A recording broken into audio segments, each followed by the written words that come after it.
ঘোষণা করছে, কেক কাটছে আর বলছে হ্যাপি বার্থডে টু ইউ রাসূলুল্লাহ। নাউজুবিল্লাহ। আপনি কিভাবে কেক কাটবেন? এটা তো ইসলামের সংস্কৃতি না, এটা ইসলামের সংস্কৃতি নয়। ইহুদি নাসারা খ্রিস্টানদের সভ্যতাকে আমদানি করে সওয়াবের নিয়তে কেক কাটছেন, কিন্তু আপনার কর্মপদ্ধতির মাঝে ভুল আছে না নাই? আছে। আসলে রাসূল করিম সাল্লাল্লাহু আলাইহি সাল্লামকে অনুসরণ এবং অনুকরণ, এটাই হলো মূলত আমাদের জন্য শিক্ষণীয় বিষয়। আসুন প্রিয় ভাইরা, আল্লাহ রাব্বুল আলামিন ইরশাদ করতেছেন, হুয়াল্লাযী বা'আসা ফিল উম্মিয়িনা রাসূলান মিনহুম। আল্লাহ বলেন তিনি সে মহান সত্তা, সেই মহান মাবুদ যিনি তোমাদের কাছে উম্মি নবী মুহাম্মদ সাল্লাল্লাহু আলাইহি সাল্লামকে পাঠিয়েছেন।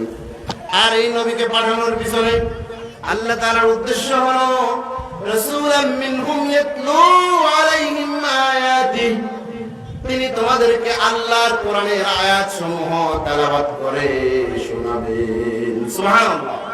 রাসূলাম মিনহুম ইয়াতলু আলাইহিম আয়াতিহি, আল্লাহ তাআলা যে রাসূল প্রেরণ করেছেন, রাসূল প্রেরণের উদ্দেশ্য হলো তিনি তোমাদেরকে আল্লাহর আয়াতগুলো তোমাদেরকে শিক্ষা দিবেন, আয়াতগুলো তোমাদেরকে তেলাওয়াত করে শোনাবেন।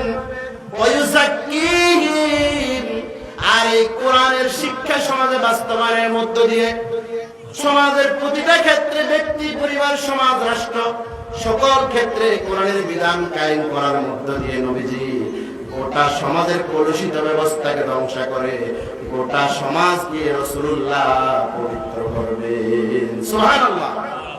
আল্লাহর নবী আসার আগে আমরা জানলাম মানুষের কোনো দাম ছিল না, মর্যাদা ছিল না। মানুষ বছরকে বছর পর্যন্ত মানুষ খুন খারাপিতে লিপ্ত ছিল। খুনের বদলা খুন হতো শুধুমাত্র একটা বকরিকে, ছাগলকে মারার কারণে।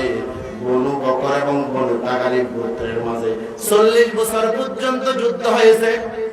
এক গোত্র আরেক গোত্রের বিরুদ্ধে অভিযোগ আর মামলা। কিন্তু আল্লাহর নবী যখন দুনিয়ায় আসলেন, রাসূল যখন কোরআন তেলাওয়াত মানুষকে শিক্ষা দিলেন, কোরআনের প্রচার আর প্রসার যখন সমাজে, রাষ্ট্রে যখন কোরআনের প্রচার আর প্রসার বেড়ে গেল, রাসূলুল্লাহ যখন এমন একটা ইসলামী রাষ্ট্র কায়েম করলেন, যেই রাষ্ট্রের সংবিধান হলো আল কোরআন। কি মুসলমানদের সংবিধানের নাম কি?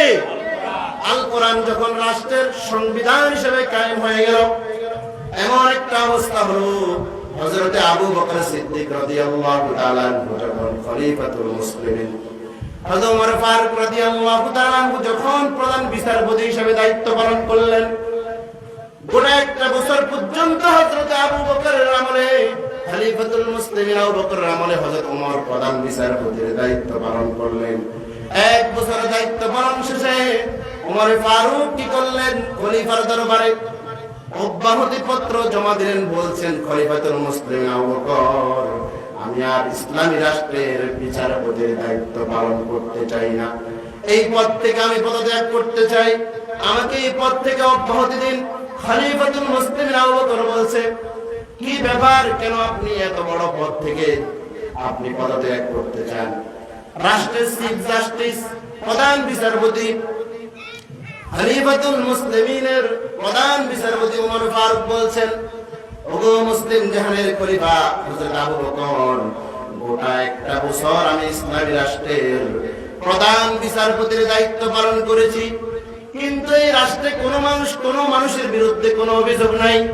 যেই রাষ্ট্রের লোকেরা খুনের বদলা খুন করত, যেই রাষ্ট্রের লোকেরা সারাদিন মানুষের প্রতি জুলুমে লিপ্ত ছিল, মানুষের কোনো মর্যাদা ছিল না, আজকে একটা বছর পর্যন্ত মদিনার ইসলামী রাষ্ট্রে কোনো ব্যক্তির বিরুদ্ধে কোনো অভিযোগ আর মামলা দেয় নাই।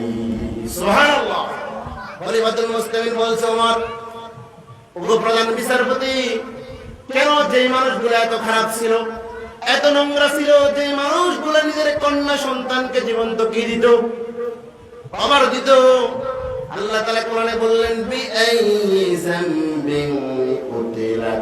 যে মানুষরা এত নিষ্ঠুর ছিল, এত নির্দয় ছিল, তারা কিভাবে এত ভালো হয়ে গেল? ওমর বলছেন, মানুষেরা রাসূলুল্লাহর একটা কথার উপর আমল করেছে, আদ-দীন ওয়ান নাসিহা, যারা দ্বীন গ্রহণ করবে, কালেমা পড়ে মুসলমান হবে, তাদের সবাইকে আল্লাহ তাআলা এমন একটা ভ্রাতৃত্বের বন্ধনে আবদ্ধ করে দেন, যার কারণে একজন আরেকজনের ভাই হয়ে গেল, কল্যাণকামী হয়ে গেল, কারো প্রতি কারো কোনো জুলুম নাই, সমাজে ইনসাফ কায়েম আছে, সমাজের রাষ্ট্র ব্যবস্থা কোরআন দিয়ে চলে, সমাজের সংবিধান কোরআন, রাষ্ট্রের সংবিধান কোরআন, কোন মানুষের প্রতি কোনো জুলুম নাই, প্রত্যেকের তার যার পাওনা প্রত্যেককে দেওয়া হচ্ছে, যার কারণে কোনো মানুষের প্রতি অভিযোগ নাই। সুতরাং আমি শুধু কেন দায়িত্ব পালন করে এই ইসলামী রাষ্ট্রের বেতন খেয়ে রাষ্ট্রের ক্ষতি করব? সুবহানাল্লাহ। এখন এই যে ওয়ায়ুযাক্কিহিম, পুত পবিত্র করলেন কি কোরআন ছাড়া না কোরআন দিয়া? রাসূল করিম সাল্লাল্লাহু আলাইহি সাল্লাম নবুয়ত পেলেন কত বছর বয়সে? কথা বলেন, কত বছর? 40 বছর বয়সে।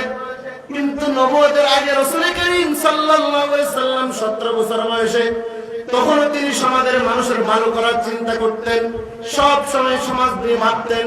রাসূল সাল্লাল্লাহু আলাইহি সাল্লাম জীবনের 17 বছর বয়সে একটি সংগঠন কায়েম করেছিলেন। সেই সংগঠনের নাম কি ছিল বলেন?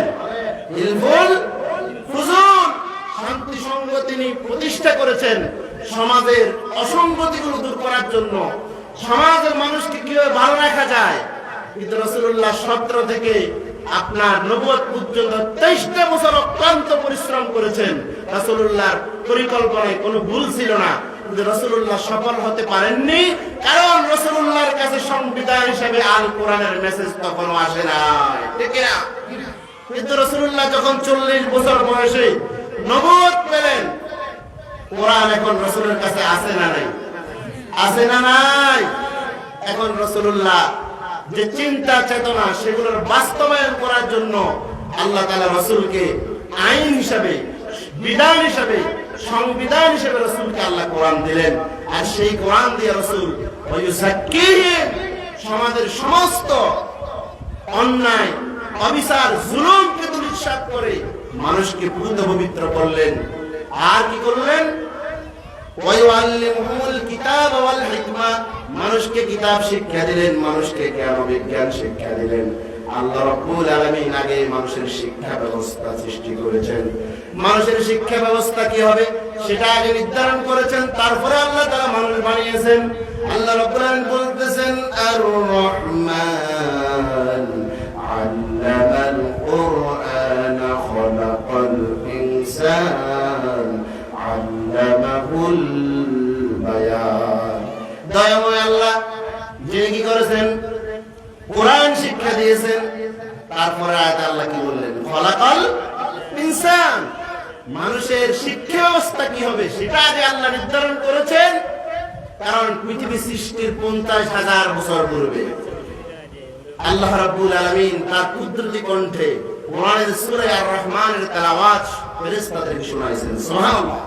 ফেরেশতারা তখন বলেছিলেন, ওই জাতি কত ভাগ্যবান হবে যেই জাতির কাছে এই কোরআন নাযিল হবে। সুবহানাল্লাহ। সেই কোরআন আজ আমাদের কাছে আছে না নাই?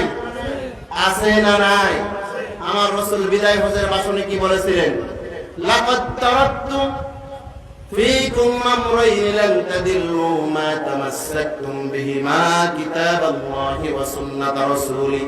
আমি তোমাদের কাছে দুটো জিনিস রেখে যাচ্ছি, একটা হলো আল্লাহর কোরআন আর আমার সুন্নাহ। যতদিন এই দুটো জিনিসকে তোমরা আঁকড়ে ধরবে ততদিন পর্যন্ত তোমরা লাঞ্ছিত হবে না, অপমানিত হবে না, অপদস্থ হবে না, নিগৃহীত হবে না, নির্যাতিত হবে না, জুলুমের শিকার হবে না। যখনই তোমরা কোরআন থেকে দূরে সরে যাবে তখনই তোমরা জুলুম আর নির্যাতনের শিকার হবে। আজকে মুসলমান কোরআন থেকে কাছে না দূরে? কাছে না দূরে? আজকে মুসলমান কোরআনকে ভালোবাসে, এমন ভালোবাসা বাসে আল্লাহর নবী এসেছেন ইয়াতলু আলাইহিম আয়াতি, কোরআনের শিক্ষা প্রচার আর প্রসার বাড়ানোর জন্য নাকি বন্ধ করার জন্য? কথা বলেন। কোরআনের প্রচার, কোরআনের প্রসার বৃদ্ধি করার জন্য রাসূলুল্লাহ এসেছেন। আর সেই কোরআনের প্রচার আর প্রসার যদি মুসলমানরা বৃদ্ধি করে, কোরআনের সাথে যদি মুসলমান সম্পর্ক বাড়ায়, তাহলে অবস্থা এমন হবে রাসূলুল্লাহ যেই কারণে এসেছেন, যেই কোরআন দিয়ে মানুষকে রাসূল সফলতা দেখিয়েছেন, কোরআনের সমাজ কায়েম হলে কি অবস্থা হবে সমাজে, সেই পরিবেশ রাসূল কায়েম করেছিলেন। আজকে মুসলমান কোরআন থেকে দূরে, কিন্তু কোরআন আমাদের কাছে আছে না নাই? হাদিস আছে না নাই? রাসূল বলছে এই দুইটা জিনিস থাকলে তোমরা লাঞ্ছিত হবে না, অপমানিত হবে না, মার খাবে না। কিন্তু আজ কোরআন আছে, তারপরও আমরা মার খাই, ঠিক না? আজও সেই কোরআন আছে, হাদিস আছে, সেই ঈমান আর মানুষ নেই, ঠিক না? আজও সেই কোরআন আছে, হাদিস আছে, সেই ঈমান আর মানুষ নেই, ঠিক না? কোরআন আছে, হাদিস আছে, কিন্তু সেই ঈমানওয়ালা মানুষের বড়ই অভাব। আমার রাসূল কোরআনের তেলাওয়াত শিক্ষা দেওয়ার জন্য, কোরআনকে প্রতিষ্ঠার জন্য, কোরআন দিয়ে মানুষকে পুত পবিত্র করার জন্য, কোরআনের জ্ঞান মানুষকে শিক্ষা দেওয়ার জন্য আমার রাসূল এসেছেন। রাসূলুল্লাহ হচ্ছেন গোটা মানব জাতির জন্য উসওয়ায়ে হাসানা। আল্লাহ বলেন ইন্নাকা লাআলা খুলুকিন আযীম। কার কথা? হে রাসূল, আপনি মহান চরিত্রের অধিকারী। গোটা দুনিয়াতে আমরা আপনারা যারা কথা বলতেছি, বক্তা শ্রোতা, আমাদের চরিত্রের সার্টিফিকেট দিয়েছে কে? কে দিছে বলেন? চরিত্রের সার্টিফিকেট, আমাদের চরিত্রের সার্টিফিকেট দেয় চেয়ারম্যান। কে দেয়? অথবা মেয়র সাহেব যারা আছেন তারা। কিন্তু ওনারা তো মানুষ, ওনারা মানুষ না? কিন্তু আল্লাহ রাব্বুল আলামিন গোটা পৃথিবীতে রাসূলুল্লাহর চরিত্রের সার্টিফিকেট দিয়েছেন স্বয়ং আল্লাহ রাব্বুল আলামিন। এজন্য দুনিয়ার যে কোনো মানুষ, যে কোনো ব্যক্তি রাসূলকে যদি অনুসরণ করে, তার চরিত্রটা হবে সবচেয়ে ভালো চরিত্র, আখলাকে হাসানা। কারণ দুনিয়ার মানুষের চরিত্রের মাঝে সমস্যা আছে না নাই? আছে না নাই? আমরা অনেক সময় বলি আমার নেতার চরিত্র ফুলের মতো পবিত্র, কিন্তু দেখা যায় আমার নেতা রাত্রিবেলা এশারের নামাজও পড়ে নাই। আছে না নাই?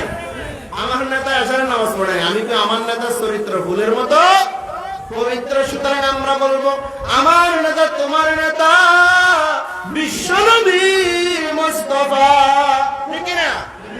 আমার নেতা তোমার নেতা কে? বিশ্বনবী। লাকাদ কানা লাকুম ফি রাসূলিল্লাহি উসওয়াতুন হাসানা। আল্লাহ বলেন তোমাদের জন্য মুহাম্মদ সাল্লাল্লাহু আলাইহি ওয়াসাল্লামের জীবনেই রয়েছে সর্বোত্তম আদর্শ। দুনিয়ার কোন মানুষকে তুমি আদর্শ হিসেবে যদি গ্রহণ করো, তার জীবনে নামাজ কাজা আছে, মিথ্যা কথা থাকতে পারে, তার জীবনে চুরির গুনাহ আছে, ডাকাতের গুনাহ আছে, জুলুমের গুনাহ আছে, আছে না নাই? সুতরাং দুনিয়ার কাউকে আমরা আদর্শ মনে করব না, কেউ আমাদের আদর্শ না। আমাদের আদর্শ, আমাদের মডেল হচ্ছেন বিশ্বনবী মুহাম্মদুর রাসূলুল্লাহ সাল্লাল্লাহু আলাইহি ওয়াসাল্লাম।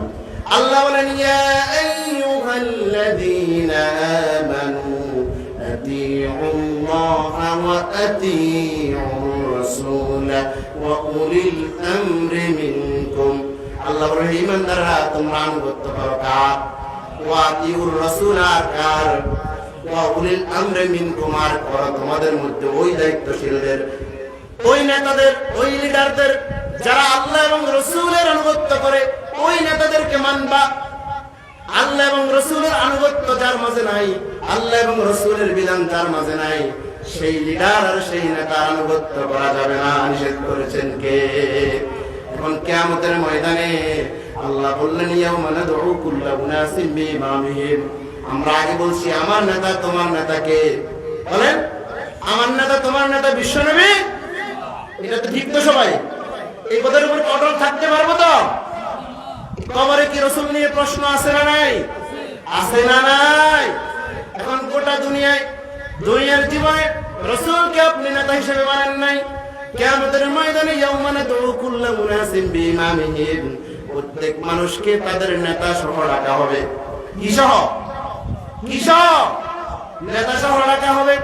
এবার আপনার নেতা যদি বেনামাজি হয়, আপনি যদি রাসূলকে নেতা না মেনে দুনিয়ার কোন মানুষকে নেতা মানেন, ইসলামকে জীবন ব্যবস্থা না হিসেবে মানে কার্ল মার্কস লেনিনের মতবাদকে মানেন, যদি দুনিয়ার কোন মানুষের তৈরি করা আইনার মতবাদ প্রতিষ্ঠার জন্য কাজ করেন, আগে আমরা বলছি আমাদের নেতা মুহাম্মদ।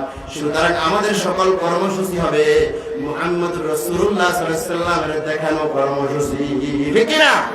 এখন আপনি যদি আপনার নেতা যদি বেনামাজি হয়, আপনার নেতা যদি রাসূলুল্লাহর কর্মসূচির ভিতরে না থাকে, দেখা যাবে আপনার নেতা হামান, আপনার নেতা ফিরাউন, আপনার নেতা কারণ তাদের সাথে আপনার হাসর হবে, নসর হবে। আপনি কি চান কিয়ামতের ময়দানে কোন বেনামাজি নেতার সাথে আপনার হাসর হোক? কারা কারা চান? একজনও চান না। আল্লাহ কবুল করুন, সবাই আমিন। তাহলে আমরা সবাই চাই আমাদের নেতারা কি হবে? নামাজি হবে। কি হবে? ইয়াওমা নাদউ কুল্লা উনাসিন বিইমামিহিম, যেহেতু নেতা সহ কর্মীদেরকে ডাকা হবে, সুতরাং আমরা চাই কিয়ামতের ময়দানে আমরা যেন নামাজি নেতার সাথে উঠতে পারি, ঠিক না? সুতরাং রাসূলকে নেতা মানব, কিন্তু আমরা রাসূলুল্লাহকে জীবনের সকল ক্ষেত্রে নেতা মানি না। যখন মানুষ মারা যায়, কবরের মধ্যে রাখার সময় আমরা মিথ্যা কথা বলে মানুষকে কবরে রাখি। আমরা বলি বিসমিল্লাহ ওয়া আলা মিল্লাতি রাসূলিল্লাহ, আল্লাহর নামে রাসূলুল্লাহর মিল্লাতের উপর, রাসূলুল্লাহর আদর্শের উপর, রাসূলুল্লাহর দলে উঠায় দিয়ে গেলাম। গোটা জীবনে এই লোকটা রাসূলুল্লাহকে আদর্শ মানে নাই। গোটা জীবনে এই লোকটা নিজেকে অমুকের সৈনিক, তমুকের সৈনিক বলে স্লোগান দিয়েছিল। গোটা জীবনে তার কর্মসূচির মাঝে রাসূলুল্লাহর কোনো কর্মসূচি ছিল না। তার গোটা জীবনে গোটা সময়ের মধ্যে তার সকল কর্মসূচির মাঝে আল্লাহর কোরআন ছিল না। তার কর্মসূচির মাঝে রাসূলুল্লাহর সুন্নাহ ছিল না, রাসূলুল্লাহর আদর্শ ছিল না। এখন যখন মারা গেল, এই পচা দুর্গন্ধবাসী লাশটা সন্তান রাখতে চায় না, এলাকার লোক রাখতে চায় না, পরিবারের লোক রাখতে চায় না। এই মৃত লাশটাকে নিয়ে যদি বলি বিসমিল্লাহ ওয়া আলা মিল্লাতি রাসূলিল্লাহ, দুনিয়ার কোনো মানুষ যেই লাশ গ্রহণ করে না, পচা দুর্গন্ধবাসী এই লাশটাকে বিসমিল্লাহ ওয়া আলা মিল্লাতি রাসূলিল্লাহ বলে রাসূলুল্লাহর দলে উঠায় দিলাম বলে মিথ্যা কথা বলার কোনো সুযোগ নাই। আলহামদুলিল্লাহ, আমাদের প্রধান মেহমান এসে গেছেন, সকলে বলি আলহামদুলিল্লাহ। হুজুর যত সময় স্টেজে আসবেন, আমরা এইদিকে খেয়াল করি। সম্মানিত উপস্থিতি, আল্লাহ রাব্বুল আলামিন তার হাবিব জনাব মুহাম্মদুর রাসূলুল্লাহ সাল্লাল্লাহু আলাইহি ওয়াসাল্লামকে গোটা দুনিয়ার মানুষের জন্য ওয়ামা আরসালনাকা ইল্লা রাহমাতাল লিল আলামিন, গোটা জগতের জন্য বিশ্বনবী রহমত হিসেবে এসেছেন। আমার রাসূল ইহুদি, নাসারা, বৌদ্ধ, খ্রিস্টান সকলের প্রতি তিনি দয়া দেখিয়েছেন। আমার রাসূল এতিমদের অধিকার দিয়েছেন, বিধবার অধিকার দিয়েছেন। আমার রাসূল সমাজের সকল শ্রেণীর মানুষ, যে শ্রেণীর লোক হোক, একজন মুসলমান এবং একজন ইহুদির মাঝে দ্বন্দ্ব রাসূলুল্লাহ বিচার করলেন। কিন্তু রাসূলুল্লাহ সরজমিনে গিয়ে দেখলেন এই জায়গার মালিক ইহুদি। আল্লাহর নবী ইহুদির পক্ষে রায় দিলেন। ওই সাহাবী বলেছেন, ইয়া রাসূলুল্লাহ, আমি তো মুসলমান, আমি আপনার সাথে আপনার অনুসারী, আমি জিহাদের ময়দানে জন্য আমি চাঁদা দেই, আমি বাইতুল মালে আমত দেই। আল্লাহর নবী কিন্তু আপনি আমার পক্ষে রায়টা না দিয়া আপনি রায় দিলেন ইহুদির পক্ষে। এই রায় তার সহ্য হলো না, মেনে নিতে পারলেন না। তিনি কি করলেন? হযরত ওমরের কাছে গেলেন, বললেন, ওমর, আমার সাথে এক ইহুদির এক ঝামেলা, কিন্তু বিশ্ব নবী আমার পক্ষে রায়টা না দিয়া দিলেন ইহুদির পক্ষে। ওমর বলছিলেন, তোমার বিচারটা কি করেছেন? বললেন, মুহাম্মদুর রাসূলুল্লাহ সাল্লাল্লাহু আলাইহি ওয়াসাল্লাম বিচার করেছেন। তিনি বললেন, দাঁড়াও, আমি আসছি, তোমার বিচার করব। প্রথম তো একটা বিচার হয়েছে, এখন সানি বিচারের জন্য আসছো। ওমর রাদিয়াল্লাহু তাআলা ভিতরে গেলেন, তরবারিটা নিয়ে আসলেন, এসে বললেন, যে ব্যক্তি মুহাম্মদুর রাসূল সাল্লাল্লাহু ভালোবাসবে, মুহাম্মদ রাসূলুল্লাহর ইত্তেবা করবে, কিন্তু বিচারের ক্ষেত্রে সকল ক্ষেত্রে রাসূলকে যে নেতা মানতে পারবে না। রাসূলের বিচারের পরে যে আবার বিচার চায়, তার বিচারটা তো এভাবেই করে দিতে হয়। এই কথা বলে হযরত ওমর কি করলেন? ওই মুসলমানের মাথাটা গর্দান থেকে আলাদা করে দিলেন। আল্লাহু আকবার। আল্লাহ বলেন, ফালা ওয়া রাব্বিকা লা ইউমিনুনা হাত্তা ইউহাক্কিমুকা ফীমা শাজারা বাইনাহুম, যারা রাসূলুল্লাহর বিচার ফয়সালা মানে না, যারা রাসূলুল্লাহর আদর্শ দিয়ে সমাজে বিচার কায়েম করে না, যারা রাসূলুল্লাহর বিচার মানতে চায় না, আল্লাহ বলেন তারা কখনো ঈমানদার নয়, কখনো মুমিন নয়। ঠিক না? রাসূল করিম সাল্লাল্লাহু আলাইহি সাল্লাম কোরআন দিয়ে সমাজের অসঙ্গতি দূর করেছেন, কোরআন দিয়ে সমাজে ইনসাফ কায়েম করেছেন। এখন আসেন, বর্তমান সমাজে রাষ্ট্রে অশান্তি, তার মূল কারণ হলো রাষ্ট্রটা চলে কোরআন দিয়া নাকি মানুষের দেওয়া সংবিধান দিয়া? মানুষের দেওয়া সংবিধান দিয়ে রাষ্ট্র চলে, কোরআন দিয়ে কি চলে? চলে না। বিচার ব্যবস্থা, আমার আদালত, আমার ব্যাংক, আমার বীমা, এগুলো কি কোরআন দিয়ে চলে? এখন কোরআন দিয়ে আমার ব্যাংক, বীমা, আদালত, রাষ্ট্র, সংসদ চলুক, এটা কারা কারা চায়? কি ভয় লাগে নাকি আপনাদের? কোরআন দিয়ে আমার সমাজ, রাষ্ট্র, পরিবার, সংসদ চলুক চাই না আমরা? সবাই চাই তো? আল্লাহ কবুল করুন, আমিন। যদি আমরা এটা চাই, যদি এইটা আমরা সবাই চাইতে পারি, তাহলে যদি না চাই কেউ, তার ব্যাপারে আল্লাহর ফতোয়া শুনেন, وَمَنْ لَمْ يَحْكُمْ بِمَا أَنزَلَ اللَّهُ فَأُولَئِكَ هُمُ الْكَافِرُونَ। যারা আল্লাহর আইন দিয়া সমাজ চলুক, রাষ্ট্র চলুক, পরিবার চলুক, আল্লাহর আইন সমাজে প্রতিষ্ঠিত হোক, দেশে প্রতিষ্ঠিত হোক, এটা যারা চায় না, আল্লাহ বললেন তারা কাফের। আরেক আয়াতে বললেন পাশাপাশি জালেম, আবার বললেন ফাসিক। তাহলে আমি নামাজ পড়ি, রোজা রাখি, হজ করি, যাকাত দেই, তাহাজ্জুদ করি, সব করি, কিন্তু আল্লাহর আইন দিয়ে আমার ব্যাংক চলুক, বীমা চলুক, আদালত চলুক, আমার রাষ্ট্র চলুক, আমার সংসদ চলুক, এটা যারা চায় না, আল্লাহর ভাষায় তারা কাফের। ঠিক না? তারা কাফের, তারা জালেম, তারা ফাসিক। কথাটা কি মোল্লার না আল্লাহর?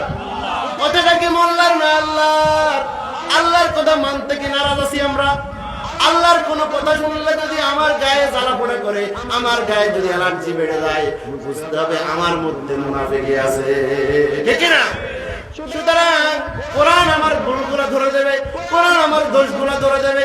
কোরআনকে আমরা সবাই ভালোবাসি কি বাসি না? কোরআনের তেলাওয়াত শুনলে অন্তরটা বিগলিত হয়ে যায়। হুজুররা যদি কোরআনের তেলাওয়াত করে আমার বাড়িতে, হুজুরদেরকে আমি হাদিয়া দেই, দেই কিনা? হুজুরকে ভালো খাবার দেই, দেই কিনা? কিন্তু কোরআন তো শুধু এই কাজের জন্য আসে নাই, কোরআন এসেছে মানুষের ভাগ্যকে পরিবর্তন করার জন্য। ঠিক না? আল্লাহ বলেন তাহা মা আনসালনা আলাইকাল কুরআনা লিতাশকা। হে রাসূল, আপনাকে কোরআনের জন্য নাযিল করে নাই, আপনার কাছে কোরআন থাকবে আর আপনি আগের মতো হতভাগা থাকবেন, দুর্ভাগ্য থাকবেন, এজন্য কোরআন নাযিল করে নাই। আজকে কোরআনরে আমরা মহব্বত করে ভালোবাসি, কিন্তু কোরআনরে এমন মহব্বত করে বলি, কোরআন তোরে দিয়া নামাজ পড়বো, তোরে দিয়া বাবা মারা গেলে খতম পড়াবো, তবে কোরআন তুই এই মসজিদে আর মাদ্রাসায় থাক, তুই আমার ব্যাংকে ঢুকিস না, তুই আমার আদালতে ঢুকিস না, তুই আমার সংসদে ঢুকিস না, তাহলে আমার পক্ষে বড় বড় রাত্রি বেলায় বোতল খাওয়া সম্ভব হবে না। ঠিক না? তাহলে আমার পক্ষে চুরি করা সম্ভব হবে না। তুই কোরআন যদি সমাজের রাষ্ট্রে কায়েম হয়ে যাস, তাহলে আমার দ্বারা রাস্তার কামে আপনার 2 নম্বরই করা যাবে না, আমার দ্বারা আপনার রডের পরিবর্তে বাঁশ দেওয়া যাবে। ঠিক না? কিন্তু কোরআন যদি কায়েম হয়, এই চোরদের বিচার হবে কি হবে না? হবে কি হবে না? কোরআন যদি সমাজে রাষ্ট্রে প্রতিষ্ঠিত হয়, কোন মানুষের চুরি যদি প্রমাণিত হয়, চোরের শাস্তি এখনো আছে না নাই রাষ্ট্রীয় ভাবে? কিন্তু এইগুলো দুনিয়ার মানুষের তৈরি করা শাস্তি। কোরআনের শাস্তি, কোরআন মানুষকে জুলুম থেকে, চুরি থেকে বাঁচাতে চায়। কোরআনের আইনগুলো হলো একদম বিজ্ঞানসম্মত এবং চূড়ান্ত আইন। আল্লাহ বলেন আস-সারিকু ওয়াস-সারিকাতু ফাকতাউ আইদিয়াহুমা জাযাআন বিমা কাসাবা। চোর হোক আর চোরনি হোক, যদি চুরি প্রমাণিত হয়, রাষ্ট্রে কোরআন যদি সংবিধান হয়, কোরআনের এই আয়াতের আলোকে যদি সাক্ষী প্রমাণের ভিত্তিতে তার চুরি প্রমাণিত হয়, রাষ্ট্রীয়ভাবে আইন পাস হয়ে যাবে, সংসদে বলা হবে কোরআনুল কারীমের অমুক সূরা এত নম্বর আয়াতের আলোকে এই লোকটার সাক্ষী প্রমাণের ভিত্তিতে চুরি প্রমাণিত হয়, আদালত রায় দিয়ে দিবে, রায় দিয়ে দিবে অমুক দিন তার হাতটা কাটা হবে পল্টন ময়দানে, অথবা বাইতুল মুকাররমের সামনে। বাংলাদেশের সকল মিডিয়া এটা সরাসরি সম্প্রচার করবে, ইলেকট্রনিক মিডিয়া, প্রিন্ট মিডিয়া সরাসরি লাইভ সম্প্রচার হবে, সারা দেশে এটা একযোগে সম্প্রচারিত হবে, সরাসরি উপস্থিত থেকে এই চোরের শাস্তি দেখার সুযোগ হবে। এইটা যদি একটা দুইটা বাস্তবায়ন করা হয়, গোটা দেশে আরেকবার কেউ চুরি করার সাহস পাবে না। কিন্তু চুরিও হয়, আসামি গ্রেফতার হয়, আবার টাকা দিয়ে চলে আসে, কারণ যেই জায়গায় এই আইনগুলো যারা বানায় তারাও দুর্নীতিবাজ, ঠিক না? সুতরাং সমাজের শান্তির জন্য রাসূলুল্লাহ যেই কোরআন দিয়ে ওই যাক্কিহিম মানুষকে পুত পবিত্র করেছেন, সেই ব্যবস্থাপনা রাখবে, সেটা ছাড়া সমাজের অসঙ্গতি দূর হবে না, সমাজ থেকে অন্যায় আর জুলুম দূর হবে না। সমাজ থেকে অন্যায় জুলুম দূর করতে হলে কোরআন লাগবে।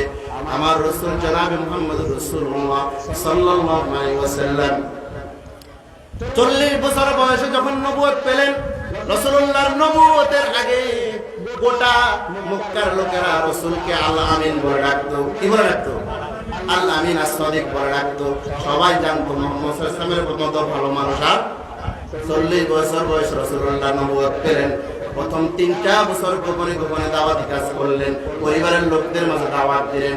যখন প্রকাশ্যে রাসূলুল্লাহ দ্বীনের দাওয়াতি কাজ শুরু করলেন, তখন মুসলমানের সংখ্যা যখন নবুয়তের 3 বছর পরে মুসলমানের সংখ্যা যখন 141 কিংবা 40 হলো, যখন দেখা যাচ্ছে মুসলমানের সংখ্যা আস্তে আস্তে বেড়ে যাচ্ছে, মক্কার কাফেররা, মক্কার লিডাররা সিদ্ধান্ত নিল মুহাম্মদ সাল্লাল্লাহু আলাইহি ওয়াসাল্লাম এবং তার সাথীদেরকে এভাবে মক্কার মুক্ত বাতাসে আর চলতে দেওয়া যাবে না।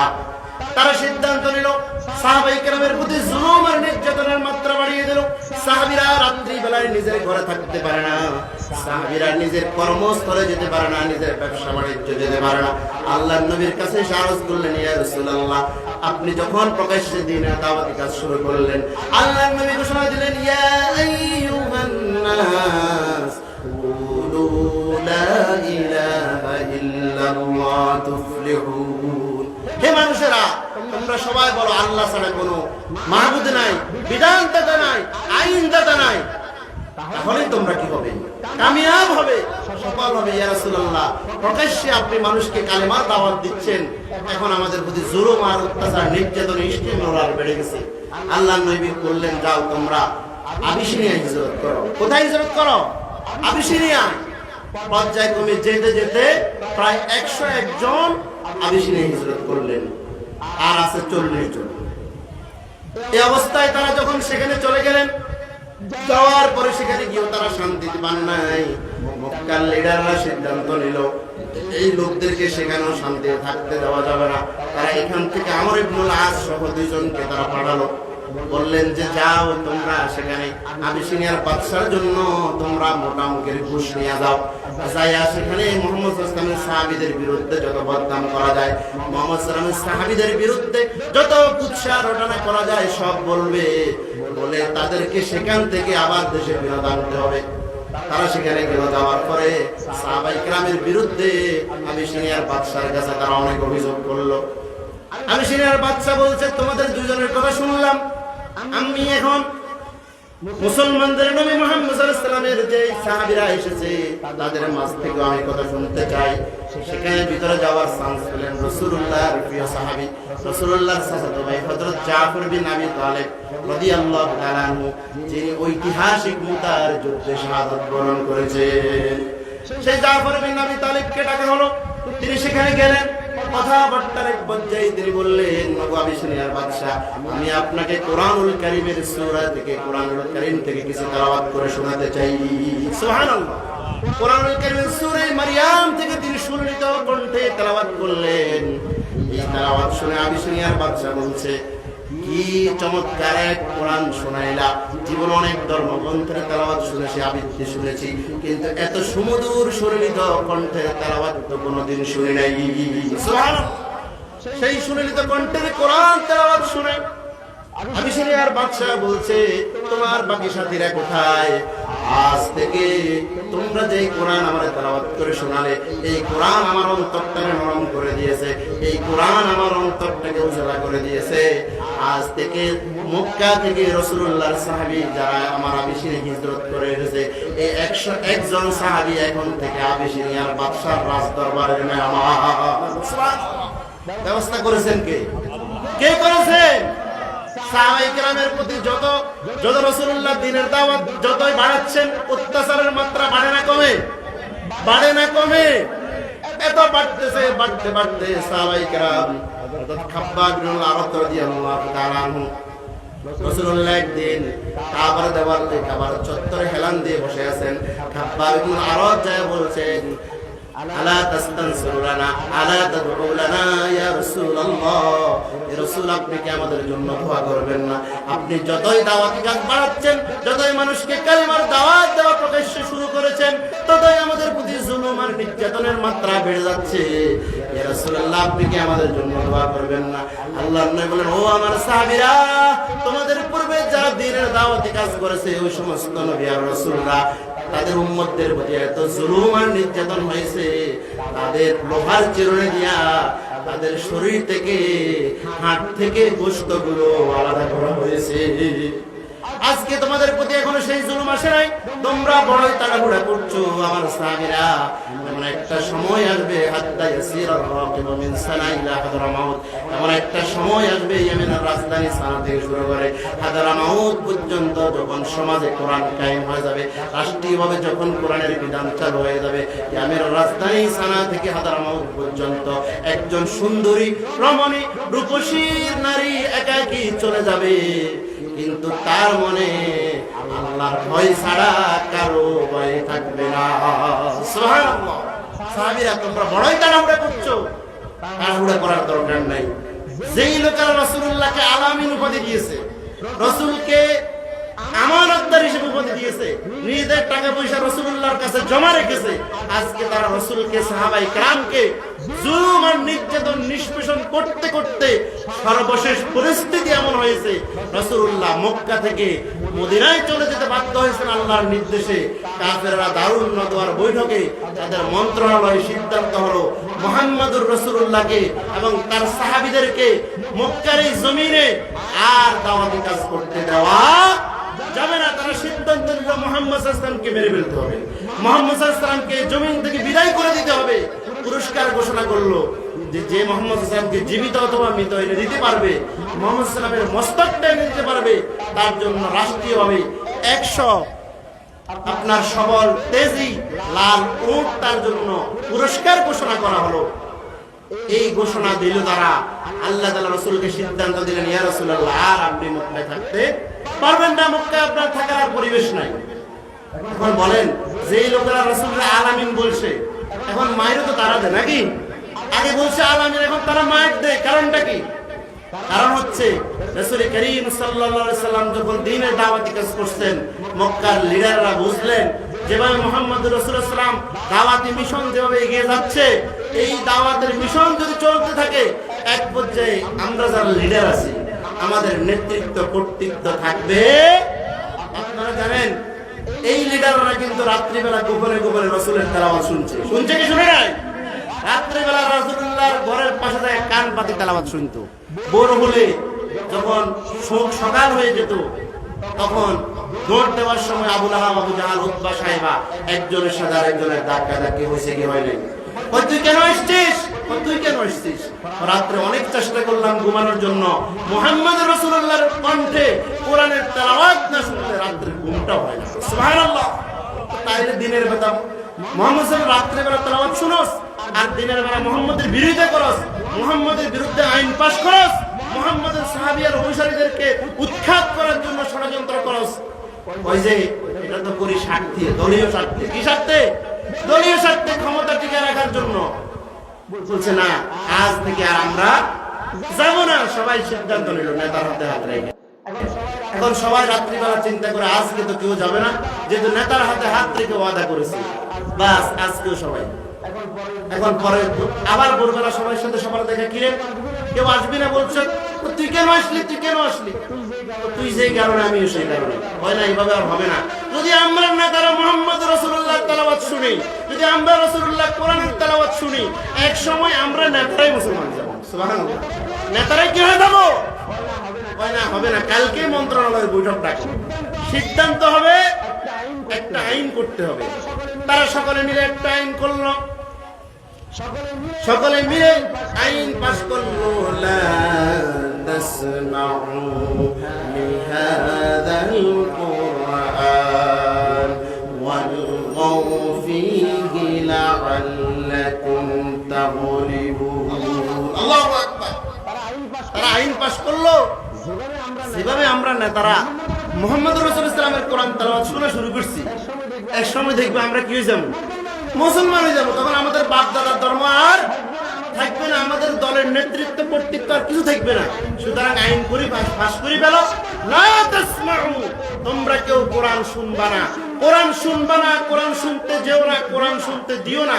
যদি এই কোরআনের প্রচার প্রসার চলে, কোরআনের তেলাওয়াত চলে, কোরআনের মাহফিল চলে, কোরআনের তাফসীর চলে, তাহলে ওয়ালগাউ ফীহি লাআল্লাকুম তাগলিবুন, একদিন এই কোরআন ওয়ালারা, এই মুহাম্মদ রাসূলুল্লাহর অনুসারীরা, মুহাম্মদ রাসূলুল্লাহর সাহাবীরা একদিন সমাজের নেতৃত্বে কর্তৃত্বে চলে আসবে, তারা বিজয় হয়ে যাবে। সুতরাং কোরআন শুনতে দেওয়া যাবে না, কোরআন শুনতে দেওয়া যাবে না, নিজেরাও শুনবা না, কাউকে শুনতে দিবে না। যেখানে কোরআনের আলোচনা হবে, তোমরা ওয়ালগাউ ফীহি, সেখানে যাই কি করো, বাধা দাও। হুজুর আর ঠিক আছে, বাধা দাও, ডিস্টার্ব করো, প্রয়োজনে 144 দ্বারা জারি করা হলো কোরআনের মাহফিল বানচাল করো। ঠিক আছে? এরকম পরিস্থিতি গিয়েছে যে কোরআনের মাহফিল করতে আমাদের অনুমতি লাগছে না?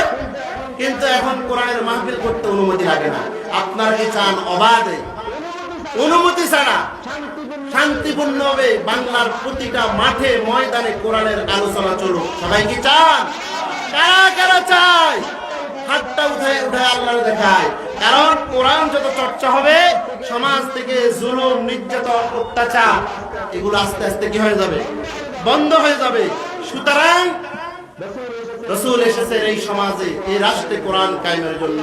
আল্লাহ বললেন, হুয়াল্লাযী আরসালা রাসূলাহু বিল হুদা ওয়া দীনিল হাক্কি লিইয়ুযহিরাহু আলাদ দীনি কুল্লি ওয়ালাউ কারিহাল মুশরিকুন। আমি আমার রাসূলকে প্রেরণ করেছি দুনিয়ায় এসে মানুষের তৈরি করা সকল আইন মতবাদের উপর আল্লাহর কোরআনকে বিজয়ী করার জন্য। রাসূল এসেছে কোরআনকে কি করার জন্য? কি করার জন্য? বিজয়ী করার জন্য। সুতরাং কোরআন যাতে আমাদের রাষ্ট্রের সংবিধান হয়, কোরআন দিয়ে যাতে সমাজ চলে, রাষ্ট্র চলে, পরিবার চলে, এজন্য সকলে কোরআনকে রাষ্ট্রীয়ভাবে কায়েমের জন্য কাজ করার দরকার আছে না নাই? কাজ করতে বলেছেন কে? আল্লাহ বলেছেন, আন-নাকিমুদ্দিন ওয়া লা তাতাফাররাকু ফি, কোরআন কায়েম করা ফরজ, ইসলামী রাষ্ট্র প্রতিষ্ঠা করা ফরজ। তোমাদের মাঝে বিভিন্ন মতভেদ থাকবে, তবে কোরআনের ব্যাপারে কোনো মতভেদ, এক একজন এক এক মতের হইতে পারো, কিন্তু কোরআনের ব্যাপারে সবাই কি হবা? এক হবা। আল্লাহ আমাদের সকলকে জীবনের সকল ক্ষেত্রে উসওয়ায়ে হাসানা হিসেবে রাসূলুল্লাহর জীবন আদর্শ গ্রহণ করে, রাসূলকে আদর্শ হিসেবে, নেতা হিসেবে, মডেল হিসেবে গ্রহণ করে ব্যক্তি, পরিবার, সমাজ, রাষ্ট্র সকল ক্ষেত্রে ভূমিকা রাখার তৌফিক দান করুন। হাযা মা ইনদি ওয়াল ইলমু ইনদাল্লাহ আলাইহি তাওয়াক্কালতু ওয়া ইলাইহি উনীব। আসসালামু আলাইকুম ওয়া রাহমাতুল্লাহি ওয়া বারাকাতুহু।